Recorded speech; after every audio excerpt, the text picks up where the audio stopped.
ఇప్పటి వరకు ఉన్న గవర్నమెంట్ అంటే గతంలో ఉన్నటువంటి గవర్నమెంట్ ఇప్పుడు అంటే ఇప్పుడు ఈ కేసీఆర్ అయితే డిజాల్వ్ అయిపోయింది, గవర్నమెంట్ డిజాల్వ్ అయిపోయింది. రేపు ఇంకొక మన సభలో కూడా ఏమన్నానంటే మేము మళ్ళీ ఉప్పనే వస్తున్నాము, మేము పోరాటం నుంచి వచ్చినటువంటి వ్యక్తులము, పోరాటం చేయని వాళ్ళు మొత్తం కాంగ్రెస్లోనే ఉందో, ఇచ్చింది మేమే తెచ్చింది మేమే అని చెప్పుకునే స్థాయికి కేసీఆర్ వచ్చింది. ఇచ్చింది ఎవరు, తెచ్చింది ఎవరు?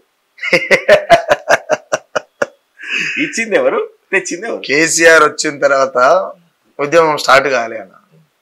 ఎప్పుడు స్టార్ట్ అయిందో మీకు తెలుసు, 69. పిచ్చ క్లారిటీ ఉంది. 60 ఏళ్ల కింద స్టార్ట్ అయింది అంటే ఇప్పటికి 70 ఏళ్ళు అవుతున్నట్టు. 60 ఏళ్ల పాటు జరిగింది ఉద్యమం. ఆ స్టార్ట్ అయినప్పుడు ఈయన ఏడవడం ఈయన ఎవరికి తెలుసు, ఎవరికి తెలియదు. ఇప్పుడు ఇచ్చింది మేము అని చెప్పి రేవంత్ రెడ్డి అంటాడు, తెచ్చింది మేము అని వీళ్ళు అంటారు. అసలు ఈ క్లారిటీ ఇప్పటి వరకు కూడా ప్రజలలో ఇచ్చింది ఎవరు, తెచ్చింది ఎవరు, అదే చెప్తున్నా.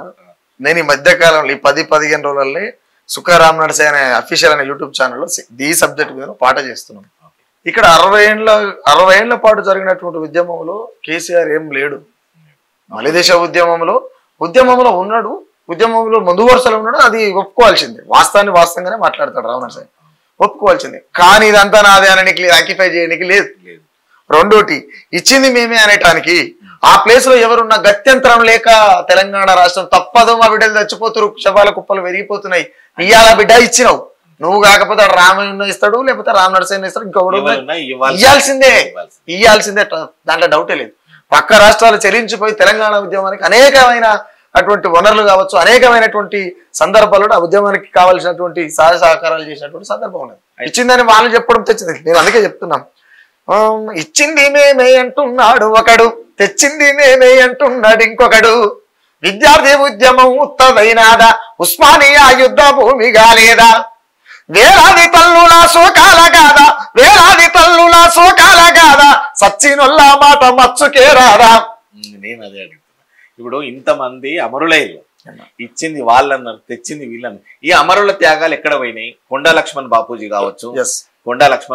కావచ్చు, ఆచార్య జయశంకర్, కొత్తపల్లి జయశంకర్ కావచ్చు, వీళ్ళ పేర్లు ఎక్కడ మచ్చుకు, మీరు అన్నట్టు మచ్చుకు కూడా కనిపిస్తలేవు. వీళ్ళే కొట్లాడి ఒక హైప్ క్రియేట్ చేసి తెలంగాణ ప్రజలను ఒక డైవర్షన్ క్రియేట్ చేసేసి అమరవీరులు లేరు, కొత్తపల్లి జయశంకర్ లేరు, లేదంటే కోదండరామ్ కూడా బాగానే కొట్లాడిండు, మీకు తెలుసు కోదండరామ్ సార్. ఇప్పుడు కొండ లక్ష్మణ్ బాపూజీ అంత ఏజ్ లో కొట్లాడిండు. ఒక గద్దర్ కావచ్చు, మీరు కావచ్చు, కవులు.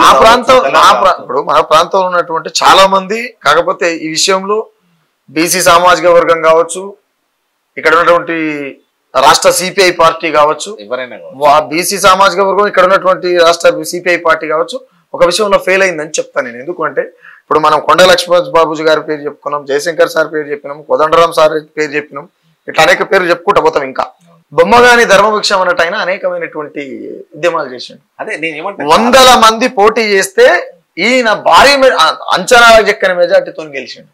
గెలిచిన తర్వాత ఆయన ఎంపీగా ఉండి కూడా రాచకొండ గెరిల్ల దళానికి, సాయుధ తెలంగాణ ఉద్యమం గురించే చెప్తున్నా, ఈయన ఎంపీగా ఉండి కూడా రజాకారుల మీద జరుగుతున్నటువంటి యుద్ధానికి గెరిల్ల దళం రాచకొండలో ఉంటే ఈయన ఎంపీగా ఉండి కూడా తుపాకులు సరఫరా చేసిండు. ఆ సరఫరా చేసినందుకే రజాకారులు ఈయన చెవులల్లా సీసం కాల్చిపోసిరు, ఆయనకు చెవులు వినబడకుండా చేసిండు, మిషన్ పెట్టుకొని మాట్లాడేది.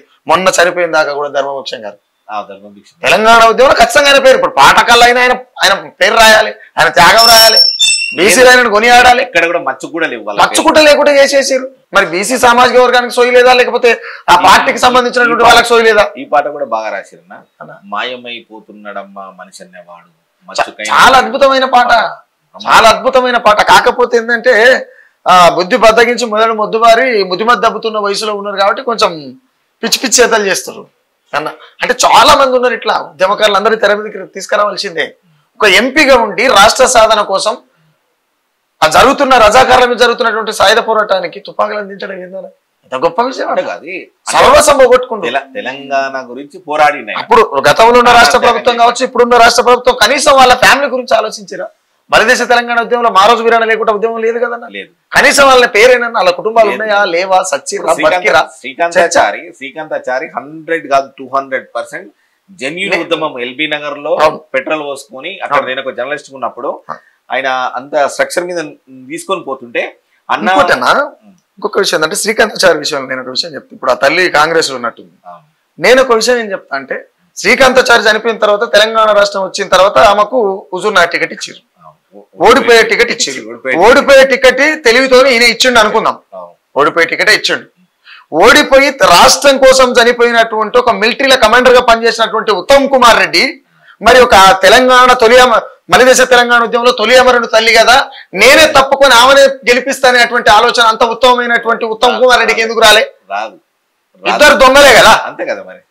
ఒక రాష్ట్ర తల్లి, ఒక అమరుని తల్లి ఆమె పోటీ చేస్తుంది, కల్వకుంట్ల చంద్రశేఖర్ రావు ఏదో ఇచ్చిండు. మీరు అన్నట్టు ఇక్కడ దళితులను అణగారిన వర్గాలను తొక్కేయడం అనేది ఇప్పుడు కాంగ్రెస్, అప్పుడున్నటువంటి కాంగ్రెస్, ఇప్పుడు ఉన్నటువంటి టిఆర్ఎస్ రెండు కలిసి ఆడినటువంటి నాటకం. అంతే అంతే అంతే 100 కాదు 200%. నిజమన్నా, నేను అందుకే చెప్తున్నా. ఆ రోజు ఉత్తమ్ కుమార్ రెడ్డి తప్పుకుంటే శంకరమ్మ కూర్చునేదే కదా. ఆయన తెలివితోనే ఇచ్చిండు, ఈయన తెలివితోనే చేసిండు. 10 ఏళ్ల ప్రభుత్వంలో కేసీఆర్ మోసేది నీళ్ళు తాగలేదా ఉత్తమ్ కుమార్ రెడ్డి? 100% తాగినట్టే. వాళ్ళ పార్టీ తిట్టుకున్నారు కదా.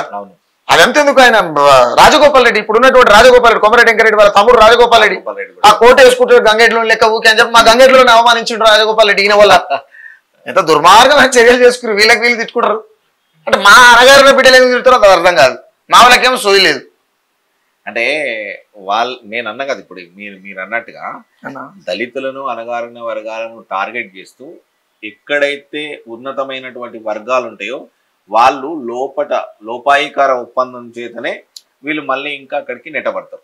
నేను కూడా ఫైనల్ ఒక మాట చెప్పదలుచుకున్నా. ఇక్కడ ఉన్నట్టు తెలంగాణలో ఉన్నటువంటి మలిదేశ కావచ్చు, తొలిదేశ కావచ్చు, ఏ ఉద్యమంలో పనిచేసినటువంటి బిడ్డలందరినీ కూడా ఆ త్యాగదనుల వాళ్ళ చరిత్రను బయటికి తీసుకురావాల్సినటువంటి అవసరం రాష్ట్ర ప్రభుత్వంలో ఉంది.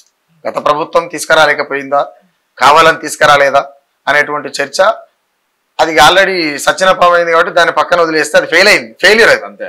కాబట్టి ఇప్పుడున్న ప్రభుత్వమైన ఇక్కడ తెలంగాణలో ఉన్నటువంటి కవులు కావచ్చు, ఉద్యమకారులు కావచ్చు, మరణించినటువంటి అమరవీరులు కావచ్చు, వాళ్ళని ప్రతి ఒక్కరిని కొనియాడుకుంటా, ముఖ్యంగా దున్న ఇద్దాస్ గారు కావచ్చు, ఇప్పుడు నేను చెప్పిన బొమ్మగాని ధర్మభిక్షం గారు కావచ్చు, మారోజు వీరన్న కావచ్చు, బెల్లిలలితక్క కావచ్చు, జయశంకర్ సార్ కావచ్చు, ఇట్లా చెప్పుకుంటూ పోతే చాలా మంది. కాబట్టి వీళ్ళందరినీ కూడా వెలుగులోకి తీసుకొచ్చి ఈ తెలంగాణ అస్తిత్వాన్ని కాపాడేటువంటి ప్రయత్నం ఈ కాంగ్రెస్ ప్రభుత్వం రేవంత్ రెడ్డి చేయాలని చెప్పి మనస్ఫూర్తిగా కోరుకుంటున్నాను.